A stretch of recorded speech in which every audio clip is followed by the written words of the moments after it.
Bismillahirrahmanirrahim. Assalamualaikum warahmatullahi wabarakatuh. Waalaikumsalam. Bismillah, alhamdulillah, wassalatu wassalamu ala rasulillah wa la hawla wa la quwwata illa billahil aliyyil azim.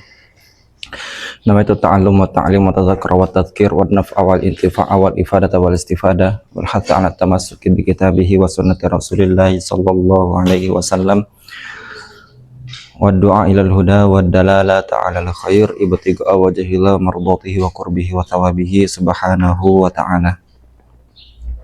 Santri sekalian yang rahmati Allah Subhanahu wa taala, kita kembali di pertemuan hadis. Sebelumnya kita membahas tentang pengantar ilmu hadis. Kalian sudah bisa membedakan apa itu hadis, apa itu ilmu hadis. Terus seperti apa isi dari pembahasan ilmu hadis itu, tentang istilah-istilah dalam hadis yang nantinya akan beberapa dari istilah tersebut banyak disebutkan di dalam kitab hadis Arba'in Nawawi. Untuk penulis kitab Arba'in Nawawi kalian sudah tahu kan? Abu Zakaria Yahya bin Syaraf An-Nawawi, atau biasa dikenal dengan nama Imam Nawawi.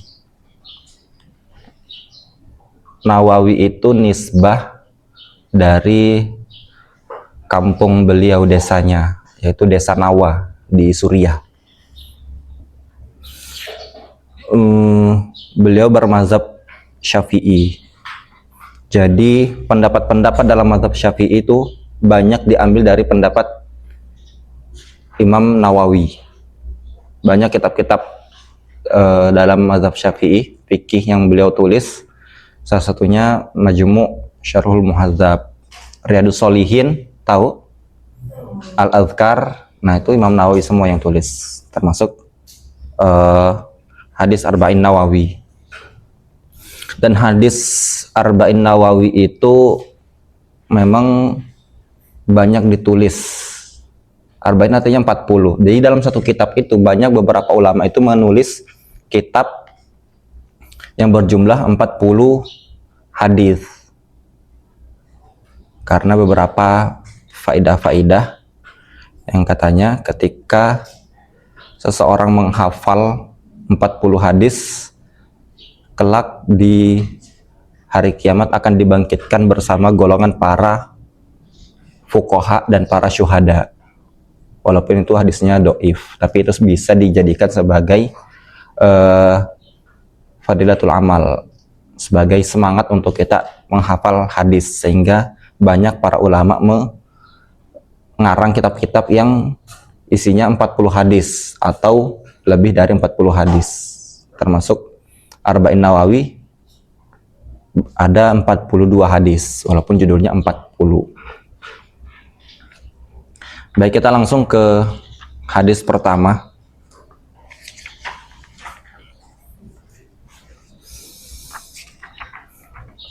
Zudi, dibaca hadis pertama. Bismillahirrahmanirrahim. An Amirul Mukminin Umar bin Khattab radhiyallahu anhu qala sami'tu Rasulullah sallallahu alaihi wasallam yaqul innamal a'malu binniyat wa innamal likulli imrin ma nawa. Wa man kana hijratuhu ila Allahi wa rasulih hijratuhu ila Allahi wa rasulih.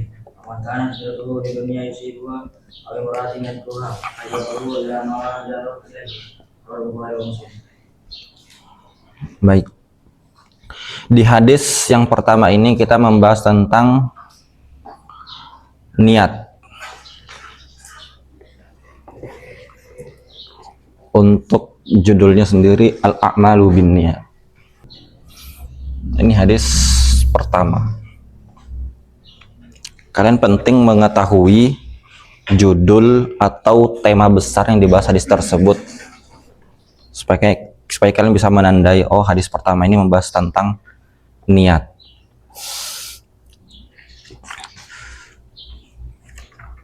Hadisnya berbunyi, An Amirul Mukminin Abi Hafsin Umar ibn Khattab radhiyallahu anhu qala sami'tu Rasulullah sallallahu alaihi wasallam yaqul.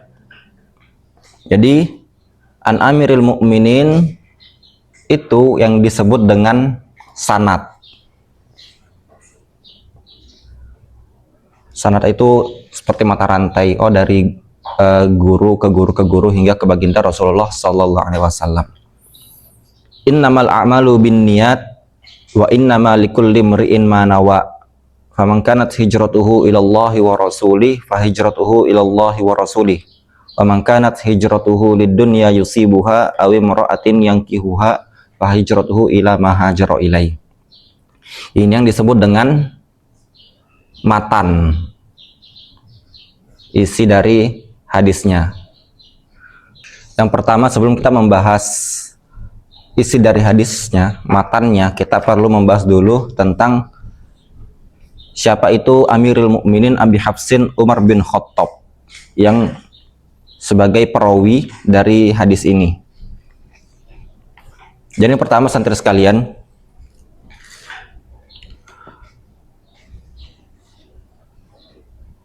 orang yang pertama kali diberi gelar Amirul Mukminin yaitu adalah Umar bin Khattab. Amirul Mukminin artinya apa? Pemimpin para orang beriman. Karena beliau adalah seorang khalifah. Siapa saja 4 khalifah yang kalian tahu? Khalifah pertama siapa?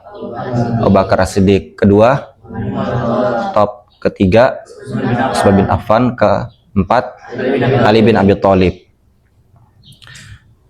Kan ada 4 khalifah ini. Kenapa Umar bin Khattab dijadikan orang pertama yang memiliki gelar Amirul Mukminin? Kan seharusnya dimulai dengan Abu Bakar As-Siddiq.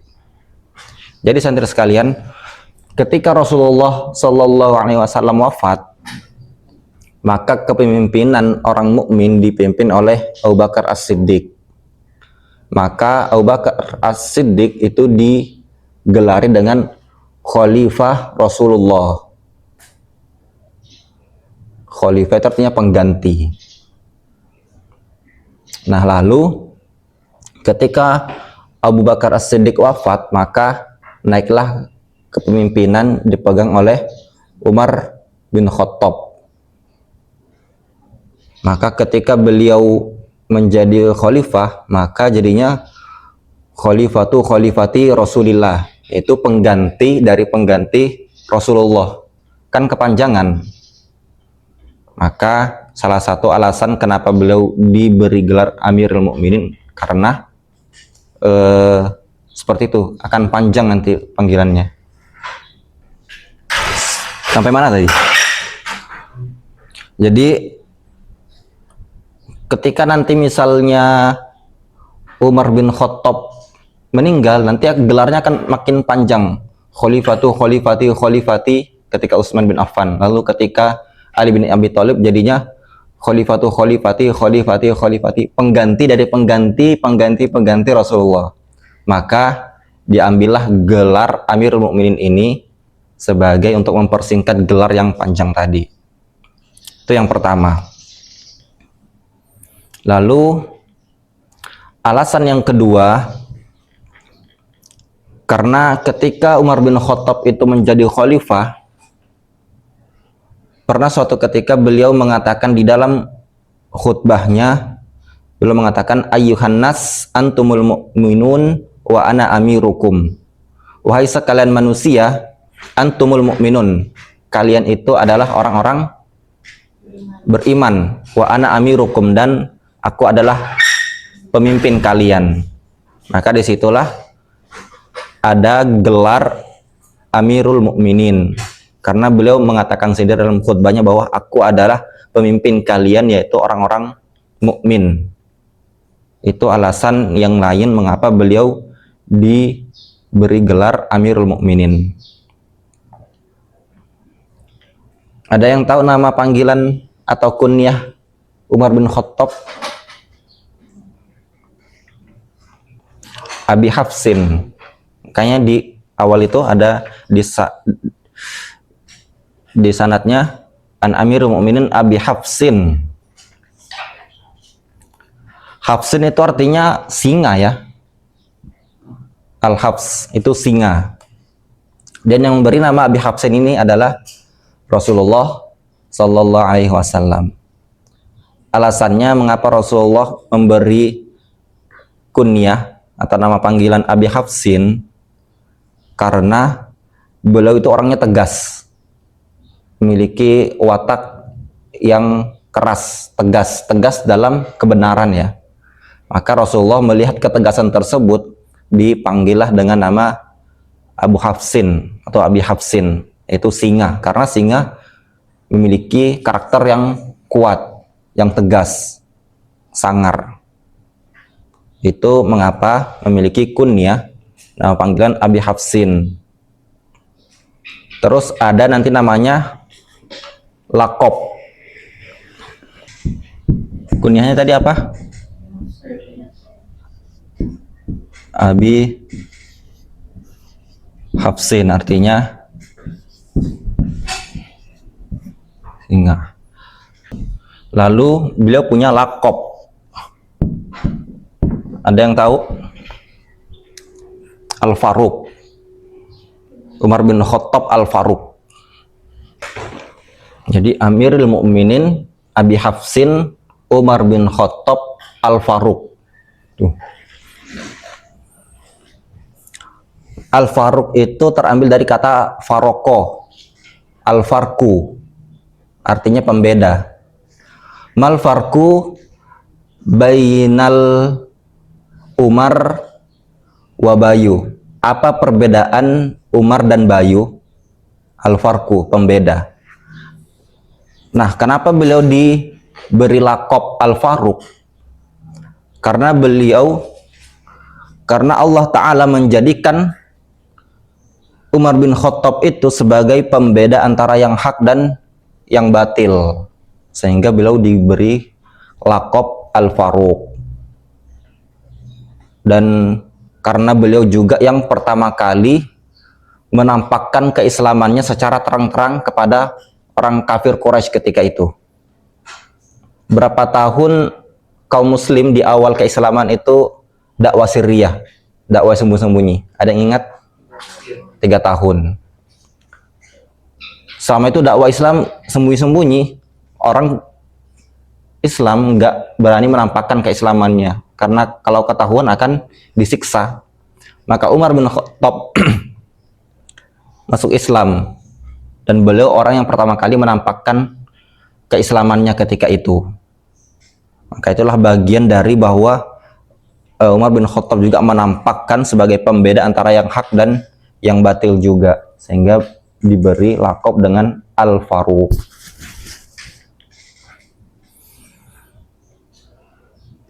Dan sekarang kalian di Nurul Yakin juz berapa?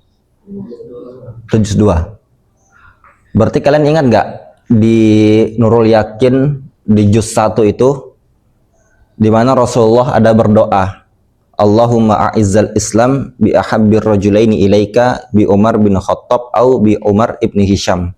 Jadi Rasulullah meminta kepada Allah, ya Allah, muliakanlah Islam dengan salah satu dari 2 laki-laki yang engkau cintai, Umar bin Khattab atau Umar bin Hisham. Umar bin Hisham siapa? Abu Jahal. Jadi Rasulullah meminta doa kepada Allah, ya Allah, muliakanlah Islam agar salah satu dari 2 Umar ini, Umar bin Khattab atau Abu Jahal atau Umar bin Amr bin Hisham, masuk Islam. Maka yang masuk Islam adalah Umar bin Khattab. Kalian ingat nggak ada kisah itu di Sirah Nurul Yakin? Nah, itu Umar bin Khattab akhirnya masuk Islam. Dan ketika keislaman Umar bin Khattab itu, Rasulullah SAW bersabda, Atani Jibril faqala qad istabasyara ahlus sama'i bi islami Umar. Jadi Rasulullah bersabda bahwa menyampaikan kepada para sahabat bahwa Jibril telah mendatangi aku. Lalu malaikat Jibril mengatakan qad istabasyara, bahwa para qadistabasyara ahlus sama'i bi islami Umar. Para penduduk langit itu senang akan keislaman Umar bin Khattab. Karena dengan keislaman Umar bin Khattab sehingga semakin kuat dakwah Islam ketika itu, yang ketika itu ditindas oleh kafir Quraisy. Lalu yang selanjutnya mengenai Umar bin Khattab, beliau masuk Islam ketika tahun 6 Hijriah. Tahun ke-6 setelah kenabian. Ada yang mengatakan tahun ke-5. Jadi antara tahun ke-5 atau tahun ke-6 setelah kenabian, berarti sekitar usia Rasulullah itu 45 atau 46 tahun Umar bin Khattab masuk Islam. Ada yang ingat nggak kenapa Umar bin Khattab masuk Islam? Tadi kalian pernah dengar kisahnya nggak? Pernah. Jadi Umar bin Khattab itu masuk Islam karena ketika itu tahu saudarinya itu masuk Islam, sama suami saudarinya juga itu masuk Islam juga. Nama suaminya Sa'id bin Zaid. Maka ketika mendengar keislaman saudari sama suaminya, Umar bin Khattab ingin mendatangi untuk memprotes. Kenapa kau masuk Islam, memarahi dan segala macamnya. Lalu ketika sampai ke rumah saudarinya tersebut, ternyata si adiknya itu sedang membaca Al-Quran. Ternyata ketika membaca Al-Quran, Umar bin Khattab terdiam sambil nyimak yang dibaca sama adiknya. Maka Allah memberikan kelembutan ke dalam hati Umar bin Khattab. Maka dengan sebab itulah Umar bin Khattab nggak jadi marah ke adik dan suami adiknya, maka justru masuk Islam. Setelah menyatakan Umar bin Khattab masuk Islam, kemudian Umar bin Khattab datang ke baginda Rasulullah SAW, yang ketika itu Rasulullah bersama para sahabat berada di sebuah rumah yang dekat dengan Bukit Sofa. Jadi ketika Rasulullah berkumpul dengan para sahabat di sebuah rumah dekat Bukit Sofa, Umar bin Khattab mendatangi untuk mengabarkan bahwa, ya Rasulullah dan para sahabat, aku telah masuk Islam. Maka mendengar apa yang diucapkan oleh Umar bin Khattab, maka para sahabat, orang-orang muslim ketika itu bertakbir karena sangat senang.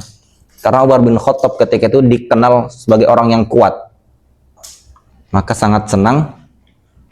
Dan selanjutnya Rasulullah mengatakan bahwa wabasyarahu an-nabiyyu sallallahu alaihi wasallam bil jannah. Rasulullah mengabarkan bahwa Umar bin Khattab akan masuk surga, artinya dijamin surganya. Dan dikatakan juga bahwa Umar bin Khattab itu dijadikan lisannya itu adalah lisan yang mengucapkan kebenaran. Jadi kalau ada kebenaran beliau pasti mengucapkan. Demikian juga di hatinya. Dan wa anna syaitana yafirruhu. Jadi syaitan itu kalau ngeliat Umar bin Khattab itu pada lari, ketakutan. Dan Umar bin Khattab juga adalah sahabat yang paling utama setelah Abu Bakar As-Siddiq. Jadi sahabat yang paling utama itu Abu Bakar As-Siddiq, lalu Umar bin Khattab. Dan beliau selama hidupnya meriwayatkan hadis dari Rasulullah sebanyak 539 hadis. 539 hadis. Dan beliau wafat sama seperti usia Rasulullah SAW. Berapa tahun? 63 tahun. Tahu nggak kenapa matinya? Iya, matinya ditikam, ditusuk oleh Abu Lu'lu'a al-Majusi. Al-Majusi itu orang yang menyembah api. Dan ketika beliau wafat, akhirnya dikuburkan di kamar dari Aisyah radhiyallahu anha bersama dengan makom dari Rasulullah dan Abu Bakar As-Siddiq. Jadi kalau kalian umroh, biasanya umroh kan ke Mekah. Nah, biasanya sekaligus ke Madinah. Nanti di dalam Masjid Nabawi itu, nah disitulah ada makom dari Rasulullah, lalu ada Abu Bakar As-Siddiq dan Umar bin Khattab. Tapi di situ bolehnya, kan kalau mau ziarah ke situ mesti daftar dulu, ada aplikasinya, dan bolehnya ziarah 1 tahun sekali, kecuali orang-orang tertentu. Jadi Ustadz sudah pernah pergi di tahun 2024 misalnya, maka 2024 itu hanya boleh sekali aja. Nanti tahun depan lagi. Karena memang banyak orang yang datang ziarah. Kalau sering-sering nanti susah numpuk. Jadi cara mengaturnya seperti itu. Rasulullah Umar bin Khattab menjadi khalifah ketika itu selama 10 tahun 6 bulan 5 hari. 10 tahun 5 bulan 6 bulan 5 hari. Jadi 10 tahun setengah lah. Itu masa yang cukup panjang. Baik santri sekalian, sekarang kita masuk ke matan hadisnya. Qala sami'tu Rasulullah sallallahu alaihi wasallam yaqul, bahwa Umar bin Khattab mendengar sabda Rasulullah sallallahu alaihi wasallam. Beliau mengatakan, innamal a'malu binniyat, sesungguhnya amal itu tergantung niatnya. Artinya bahwa sah tidaknya sebuah ibadah itu mesti tergantung dengan niat, mesti ada niat yang dilapaskan di dalam hati. Itulah namanya innamal a'malu binniyat, bahwa amal itu tergantung dengan niatnya. Kalau kalian berniat maka sah ibadahnya. Kalau kalian nggak berniat maka tidak sah ibadahnya. Dan amal di sini yang dimaksud adalah amal syariat. Ya, karena nanti ada amal-amal yang tanpa niat pun ya sah-sah aja untuk dilakukan. Tapi yang perlu kalian ketahui bahwa amal syariat itu nggak semua butuh kepada niat. Jadi al-a'mal lubin niat di sini maksudnya amal itu tergantung niatnya. Artinya bukan seluruh amal-amal itu butuh kepada niat. Tetapi kebanyakan amal-amal ibadah itu perlu niat. Paham nggak? Bukan semua ibadah butuh dengan niat ya. Karena ada beberapa ibadah yang kita nggak perlu berniat tetapi tetap diberi pahala oleh Allah dan itu sah-sah saja. Contoh adalah azan. Azan ibadah nggak? Ibadah. Tapi dia nggak butuh niat dan azan itu tetap sah. Fajrun azan tanpa niat ya sudah sah-sah saja. Nggak dianggap batal ininya azannya, enggak. Sama ketika kalian membaca Al-Quran. Membaca Al-Quran itu ibadah yang mulia, tapi dia nggak butuh niat. Kalian tetap mendapatkan pahala. Sama seperti dengan kalian berselawat kepada Nabi Sallallahu Alaihi Wasallam. Nah, apa yang kalian lakukan sebelumnya ini, membaca selawat adalah tidak butuh niat, tetapi dia tetap dianggap sah ibadahnya. Artinya tetap mendapat ganjaran pahala. Sama juga ketika kalian punya keluarga yang meninggal dunia, lalu kalian memandikan mayatnya, maka memandikan mayat itu nggak perlu niat, tetap sah memandikan mayitnya. Atau ketika kalian menghilangkan najis, bedain najis sama hadas ya. Najis terbagi menjadi berapa? Hah? 3. Kalau hadas terbagi menjadi 2.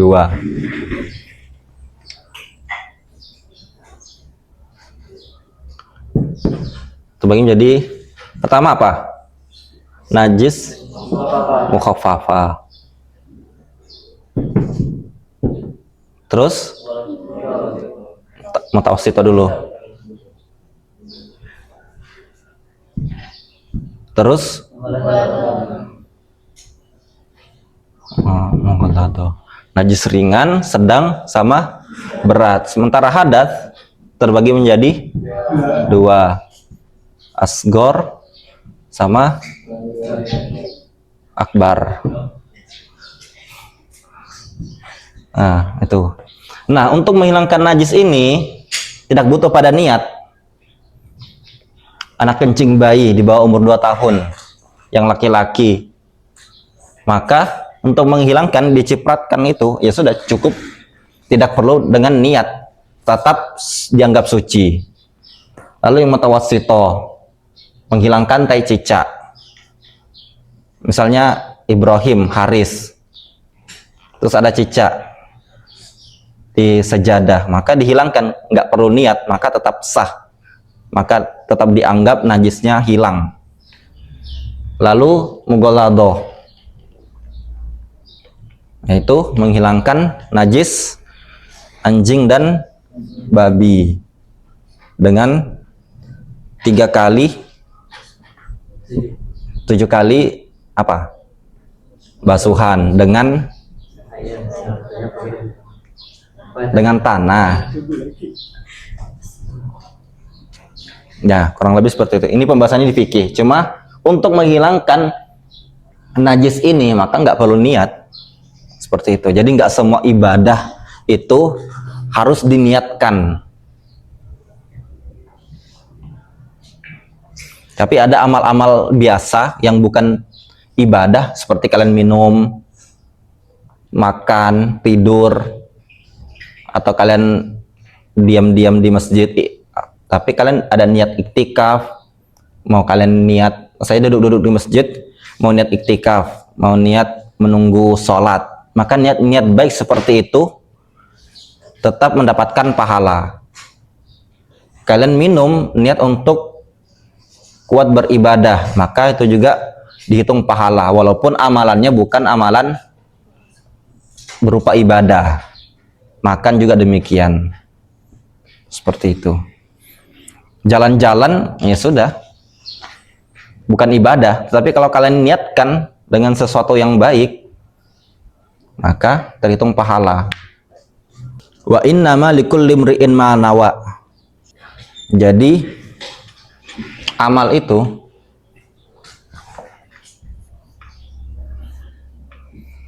ada yang baik, ada yang buruk. Ya sudah,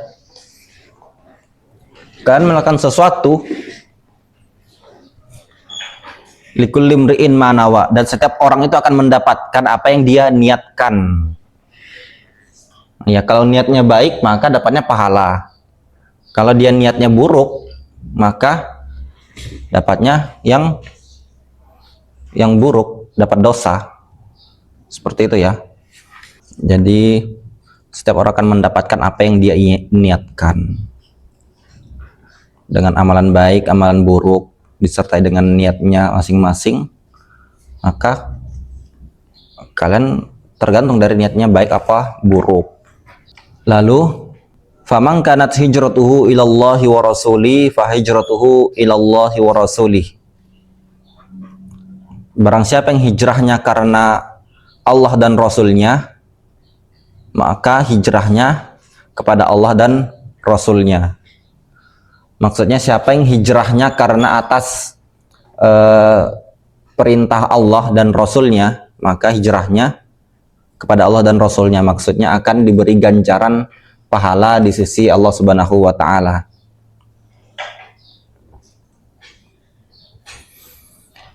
Lalu waman kanat hijratuhu lidunya yusibuha aw imra'atin yankihuha fa hijratuhu ila ma hajara ilai.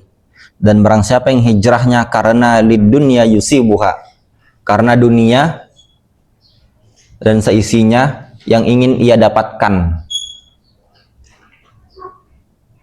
aw imra'atin yankihuha, atau dia hijrah karena perempuan yang ingin ia nikahi. Nanti ada kisah di balik ini.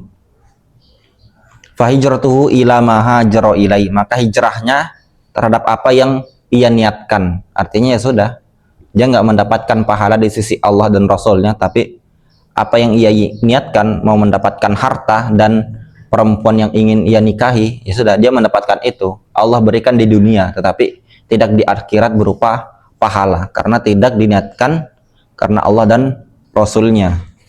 Jadi pertama, makna hijrah. Hijrah itu secara syariat maknanya adalah mufaraqah darul kafir ila darul Islam. Jadi kalian hijrah itu maksudnya adalah perpindahan kalian dari negeri kafir menuju ke negeri Islam. Contoh, ketika di zaman awal keislaman, para sahabat Rasulullah ini hijrah pertama kali kemana? Habasyah. Karena di Mekah itu masih banyak orang kafir, jadi masih dianggap adalah negeri kafir. Artinya penduduknya banyak orang kafir, sehingga minoritas yang paling sedikit di situ Islam ketika itu, maka tertindas, maka hijrah. Kalau nggak tahan, takut terkena fitnah atau bisa berubah keimanannya, maka diwajibkan untuk hijrah ke Habasyah. Berapa kali hijrah ke Habasyah? 2. Lalu hijrah ke selanjutnya ketika dari sahabat di Mekah hijrah ke Madinah. Itu namanya hijrah secara syariat. Tetapi hijrah sekarang kan berbeda. Biasanya hijrah sekarang itu ya taubat. Yang sebelumnya nggak sholat jadi sholat. Itu namanya hijrah. Pemuda hijrah. Yang sebelumnya nggak pernah ke masjid dengar kajian, akhirnya datang ke kajian. Yang sebelumnya kalau keluar rumah pakai celana pendek, akhirnya keluar rumah selalu pakai celana panjang. Ada yang memaknai hijrah juga celananya panjang melewati mata kaki, ketika celananya dipotong sedikit melewati mata kaki, itu dianggap hijrah. Beberapa orang seperti itu, celananya cingkrang. Ya, itu pendapat masing-masing lah. Tapi intinya seperti itu, hijrah sekarang itu berubah maknanya. Walaupun hijrah secara syariat adalah perpindahan seorang dari negara kafir menuju ke negara muslim. Nah, memang karena hijratuhu lidunya yusibuha. Ada penduduk Makkah ketika hijrah ke Madinah, itu niatnya bukan karena mempertahankan keimanannya, bukan karena Allah dan Rasulnya, tetapi karena ingin berdagang. Niatnya ingin berdagang, ingin mendapatkan dunia, ingin mendapatkan harta. Maka ya sudah, dia dapat harta itu tapi nggak dapat pahala di sisi Allah. Lalu ada seorang lelaki yang hijrah dari Mekah ke Madinah karena ingin menikahi Ummu Qais. Jadi Ummu Qais dilamar sama seorang lelaki, tetapi si Ummu Qais ini nggak menerima, kecuali dengan satu syarat, kamu ikut sama aku ke Madinah hijrah, baru aku mau menerima lamaranmu.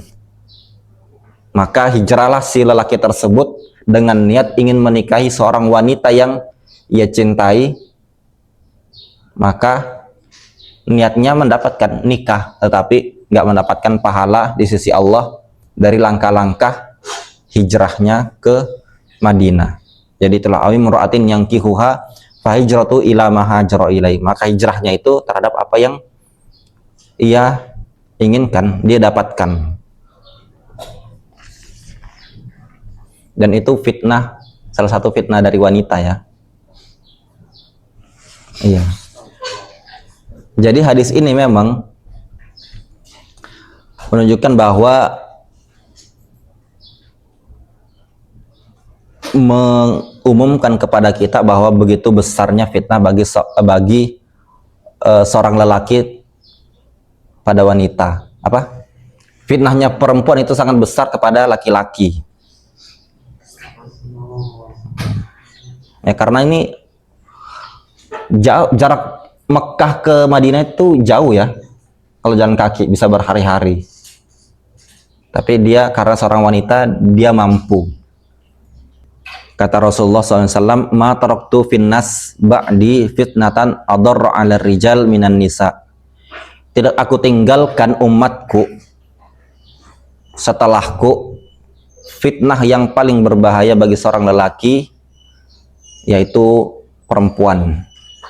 Tapi bukan berarti perempuan itu hina ya. Perempuan akan menjadi perhiasan dunia ketika dia soleha. Sebaik-baik perhiasan dunia adalah wanita yang soleha. Jadi ini bukan bentuk wanita itu hina, tetapi ya memang lelaki punya fitrah tertarik. Salah satu hal yang membuat indah seorang lelaki itu adalah perempuan, sehingga perempuan itu ditempatkan sebagai fitnah, ujian. Jadi bahasa Arab itu kalau fitnah maksudnya ujian. Ujian terberat laki-laki setelah meninggalnya Rasulullah adalah perempuan. Seperti itu. Bukan fitnah bahasa Indonesia. Enggak mengatakan yang sejujurnya, malah yang kebalikannya, bukan seperti itu. Dalam Al-Qur'an juga memang menunjukkan bahwa tipu daya wanita itu sangat besar dibanding syaitan. Jadi di surah An-Nisa itu Allah Subhanahu wa taala berfirman, inna kaidasyaitani kana dha'ifa. Bahwa sesungguhnya tipu daya syaitan itu dha'ifa, lemah. Sementara Allah berfirman di surah Yusuf, inna kaidikunna azim. Sesungguhnya tipu daya wanita itu azim, sangat besar. Syaitan itu tipu dayanya lemah. Wanita itu yang menggoda Nabi Yusuf, kaidikunna azim, tipu dayanya sangat besar. Seperti itu. Tipu daya artinya fitnah bagi seorang lelaki. Ujian laki-laki itu berat di wanita. Sehingga dalam menuntut ilmu, para ulama biasanya juga mengucapkan laki-laki itu semangat menuntut ilmunya itu dari selangkangan wanita. Maksudnya ya banyak laki-laki itu terputus menuntut ilmunya karena ingin buru-buru nikah dengan niat yang nggak baik, hanya sekedar syahwat saja. Seperti itu. Ada yang terputus mau kuliah ke Mesir, akhirnya ketemu doinya, ya sudah nikah, nggak jadi kuliah dan lain sebagainya. Seperti itu ya. Hadis ini diriwayatkan oleh Bukhari Muslim. Jadi Bukhari Muslim ini adalah salah satu penulis kitab Sahih Bukhari dan Muslim yang menjadi kitab yang paling sahih setelah Al-Quran. Makanya dari kemarin banyak imam-imam itu derajat kitab yang paling tinggi adalah Sahih Bukhari lalu Sahih Muslim. Wallahu a'lam bishawab. Assalamualaikum warahmatullahi wabarakatuh. Waalaikumsalam.